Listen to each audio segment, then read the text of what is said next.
রমজান মাসকে নিজের জীবন গড়ার মাস হিসেবে গ্রহণ করতে হবে।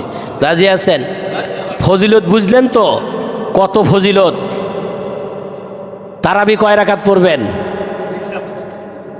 20 রাকাত তারাবি পড়বেন।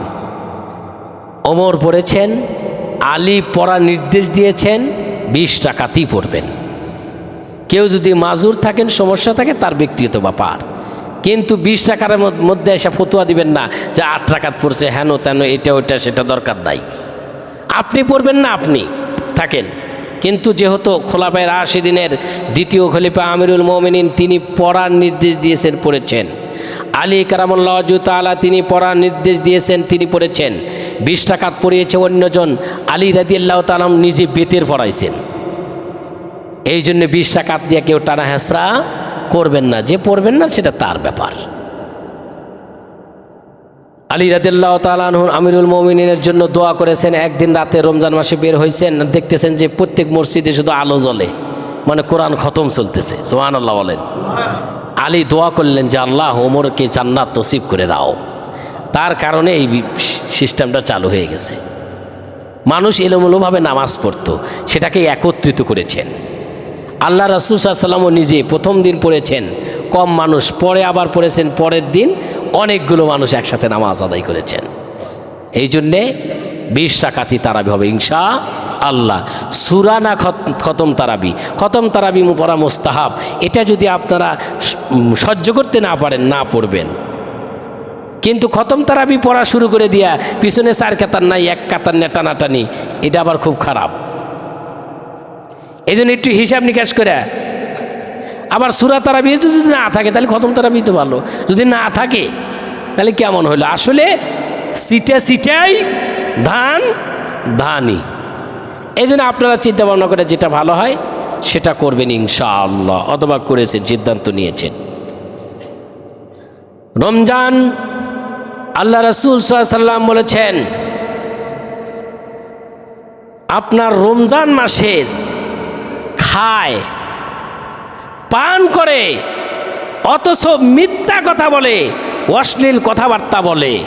রমজান মাসে খায় পান করে অথচ মিথ্যা কথাবার্তা বলে, তাহলে এই ব্যক্তির রোজা থাকার সাথে না থাকাই ভালো। আমার কথা বলে বুঝতে পেরেছেন? আন আবি হুরায়রা রাদিয়াল্লাহু তাআলা থেকে বর্ণিত হাদিসটা, আল্লাহ রাসূল বলেছেন, লাইসা সিয়াম মিনাল আকলি ওয়াশ শুরবি ইন্নামা সিয়াম মিনাল লাগবি ওয়ার রফসি ফাইন সাবাকা আহাদ ওয়া জাহিলা আলাইকা ফাকুল ইন্নী সাইমুন। আবু হুরায়রা রাদিয়াল্লাহু থেকে বর্ণিত, রাসূল আকরাম সাল্লাল্লাহু আলাইহি ওয়াসাল্লাম বলেছেন, খাওয়া আর পান করা থেকে বিরত থাকা এর নাম সিয়াম না, এর নাম রোজা না। মানে মিনাল আকলি ওয়াশ শুরবি, খাইবেন আর পান করবেন, এ থেকে বিরত রাখার নাম লাইসাস সিয়াম, এর নাম রোজা না। তাহলে রোজা কি? ইন্নামা মিনাল লাগবি, ইন্নামা সিয়াম মিনাল লাগবি আর রফাসি, অশ্লীল বেহায়াপনা কাজ থেকে নিজেকে বিরত রাখার নাম কি? সিয়াম।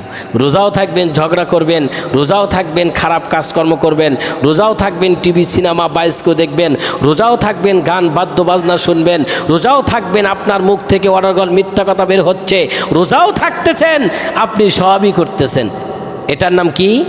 রোজা না। আবার রোজা থাকে নামাজ পড়ে না, এর চেয়ে পাগল গাছে ধরে? কথা বলেন তো। পাগল যদি আপনারা দেখতে চান তাহলে ওরাই আসল পাগল, জাত পাগল। রোজা রাখে অথচ নামাজ পড়ে না। রোজা হলো একটা ফরজ একদিনে, আর একদিনে নামাজ কয় ফরজ? 5 ফরজ, 5 ওয়াক্ত নামাজ 5 ফরজ। তাহলে আপনি কি করতেছেন? একটা রোজা রাখতেছেন, নামাজ পড়তেছেন না। রোজাও রাখবেন, নামাজও পড়তে হবে। কথা বলেন ঠিক কিনা আমার ভাইরা? এটা খেয়াল রাখবেন। আল্লাহ রাসূল সাল্লাল্লাহু আলাইহি ওয়াসাল্লাম আর একটা হাদিস বলেছেন, মাল্লাম ইয়াদা কওলা যুর ওয়াল আমালা বিহি ফালাইসা লিল্লাহি হাজাতুন ফি আন ইয়াদা তাআমাহু ওয়া শারাবাহু। আবু হুরায়রা রাদিয়াল্লাহু থেকে বর্ণিত, আল্লাহ রাসূল বলেন, যে ব্যক্তি মিথ্যা কথা ও অন্যায় কাজ বর্জন করল না, তার পানাহার বর্জন করা আল্লাহর কোনো প্রয়োজন নাই। মিথ্যা কথা ছেড়ে দিতে পারল না, তাহলে আল্লাহর কাছে ওই ব্যক্তির রোজা থাকার কোনো দরকার নাই। একটু এইগুলো ভালো করে বোঝেন। আরও অনেক কিছু আছে, অনেক ফায়দা আছে, অনেক বরকত আছে। রমজান মাসে যদি আপনি একজনকে ইফতার করান, এক গ্লাস পানি অথবা একটা আউতামারিন, একটা খেজুর দিয়া, তাহলে পুরো একটা রোজা রাখার সব আল্লাহ আপনার আমল নামায় দিয়ে দেবে। এই জন্য বেশি বেশি করে ইফতার করাবেন। ইফতার আল্লাহ রসুল সাল্লাল্লাহু আলাইহি সাল্লাম একা ইফতার করতেন না। আল্লাহ রসুল সাল্লাল্লাহু আলাইহি সাল্লাম মেহমান ছাড়া খানাই খাইতেন না। তাহলে আমরা কি উম্মত, তার সাথে আমাদের কি মিল আছে এটা দেখতে হবে না? কিয়ামতের দিন এক দলকে জাহান্নামের দিকে নিয়ে যাওয়া হবে, আল্লাহ রসুল থামায় দিবেন, বলে এদেরকে জাহান্নামে যাওয়ার অর্ডার হয়ে গেছে।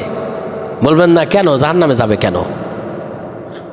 আল্লাহ এবার বলবেন যে আপনি এদেরকে, রাসূল বলবেন আমি এদের জন্য সুপারিশ করব, এরা যাতে জাহান্নামে না যেতে পারে।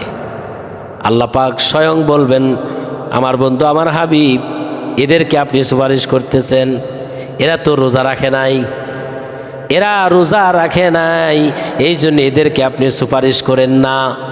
এদের সুপারিশ করলে সুপারিশ গ্রহণযোগ্য হবে না। আল্লাহ রাসূল বলেন যেহেতু রোজা রাখে নাই, এই জন্য এদের সুপারিশ করার দায়িত্ব আমি নিলাম না, জাহান্নামে নিয়ে যাও। তাহলে রোজা না থাকলে কি হবে? জাহান্নামে নিয়ে চলে যাবে, কোনো বাধা নাই। আল্লাহ রাসূলই সুপারিশ করবেন না, তাহলে কেমনে জান্নাতে যাবেন? রাসূলের সুপারিশ ছাড়া জান্নাতে যেতে পারবে? পারবে কেউ? কোনো সুযোগ নাই। এই জন্যে রাসূল বলেছেন রোজা যারা থাকবে না তাদের সুপারিশ রাসূল করবেন না। এই জন্য ছোট বড় সবাই রোজা রাখাবেন, সবাইকে। যারা ছোট্ট তাদেরকেও রাখাবেন, না পারলে ভেঙে ফেলবে, কিন্তু রাখাবেন। কুষ্টিয়া আমি যখন লেখাপড়া করতাম, কুষ্টিয়ার যুবতী মেয়েদেরকে রোজা রাখাতো না। আমি জিজ্ঞেস করলাম রোজা রাখাতেছেন না কেন? কয় কাবু হয়ে যাবে। কি হয়ে যাবে? কাবু সেকুন হয়ে যাবে।